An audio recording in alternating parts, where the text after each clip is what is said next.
जगत के जननी है जगदम्बा शक्ति भवानी माँ। तोर जस गाँव तोला मनव आज दुर्गा भवानी माँ। तोर जस गाँव तोला मनव आज दुर्गा भवानी माँ। जगत के जननी है जगदम्बा, जगत के जननी है जगदम्बा शक्ति भवानी माँ। तोर जस गाँव तोला मनव आज दुर्गा भवानी माँ।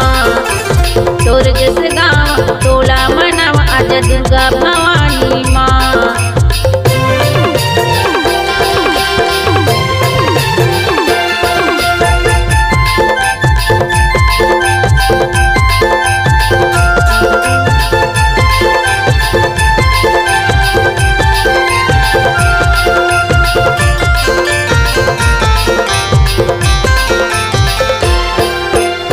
और गरीब घरे आजा बेदाई हाथ जोड़ गुहरावत हूँ। ठीक पुरना जोत की बाती 9 दिन लाज लावत हाँ।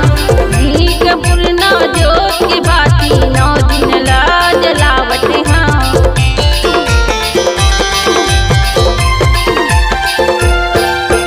मोर गरीब घरे आजा बेदाई हाथ जोड़ गुहरावत हूँ। ठीक पुरना जोत की बाती 9 दिन लाज लावत हाँ। ठीक पुरना जोत की बाती 9 दिन लाज लावत हाँ। तोरे अचेरा के छैया माँ बीत, तोरे अचेरा के छैया माँ बीत मोर जिनगानी माँ। तोर जस गाँव तोला मना आजा दुर्गा भवानी माँ। तोर जस गाँव तोला मनव आज दुर्गा भवानी माँ।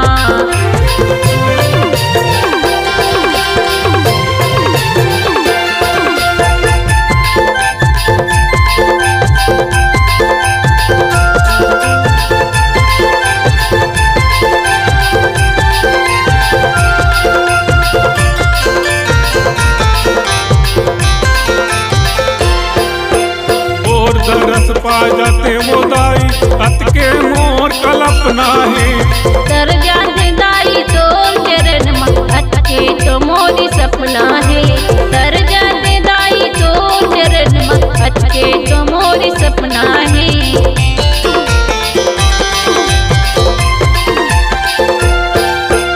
तोर दरस पा जाते मोदाई अत के मोर कल्पना है।